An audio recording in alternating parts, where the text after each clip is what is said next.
Unless you're one of those tribes living in the Amazon, I'm sure you've heard of Ford. And if you are one of those tribes living in the Amazon, then how the hell are you watching this video? Anyway, Ford are one of the biggest automakers in the world. They make great cars such as the Focus, the Fiesta, and the Transit. But did you know that Ford once made a plane? Well, they made a couple, but did you know Ford once attempted to introduce a plane for the everyman? A Model T of the skies. Yes, this is the story of the Ford Flivver. The Flivver was not Ford's first venture into the aeroplane market. In 1925 they released the Ford Trimotor.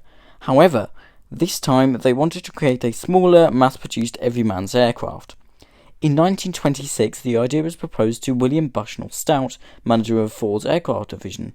However, Stout and William Benson Mayo, head of Ford's aircraft division, apparently it had to be called William to have a senior position of Ford's aircraft division back then, but whatever.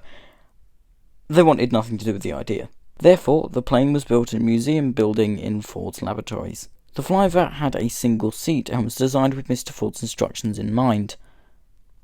He told them it needed to fit in his office, and it was unveiled for the first time on his birthday, and the first example of the plane was displayed to the public at the Ford National Reliability Air Tour in 1926. Press and public flocked to see Ford's first flying car. I wonder how they felt when they got there and saw that it was not a flying car, but it was just a goddamn plane. A New York Evening Sun columnist got so excited he wrote a poem. I dreamed I was an angel, and with the angel's sword, but I was simply touring the heavens in a Ford. Wow, isn't that romantic? You would not see that in Auto Express. Anyways, you may be wondering what the hell Flivver means. Well, it was a slang term for a cheap car. For the last time, people of the 20s, it is not a car, it is a bloody plane. The Flivver had a welded steel tube fuselage and wood-framed fabric-covered wings. It had a steerable wheel mounted on the rudder, which was the only wheel with a brake. That's terrifying. The other wheels were connected to the wings and used rubber donuts as shock absorbers. The chief test pilot of the Flivver was Henry Ford's friend Harry J. Brooke. Harry often flew the Flivver to and from work, and later used the second Flivver to fly around the Ford Laboratories site. The only other person to fly the Flivver was famous pilot Charles Lindbergh, who loved his experience so much that he went on to say that it is the single worst thing he's ever flown in his life.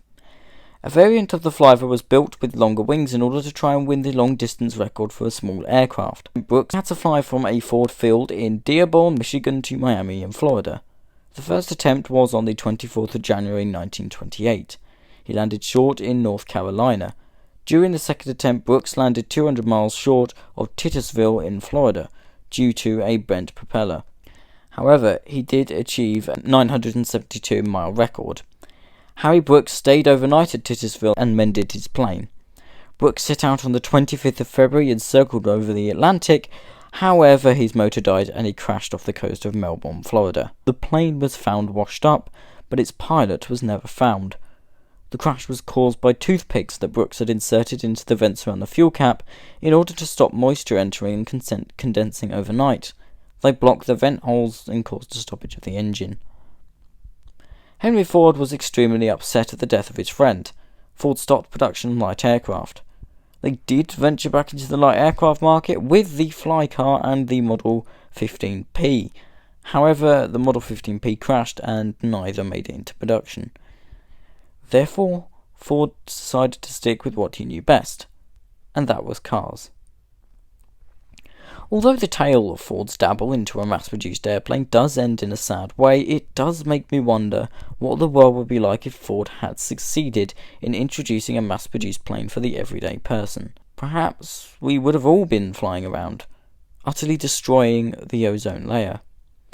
Anyway, that's it from me today. If you did enjoy, please do go down below, leave a like, maybe even subscribe. I do hope to see you next time. Goodbye.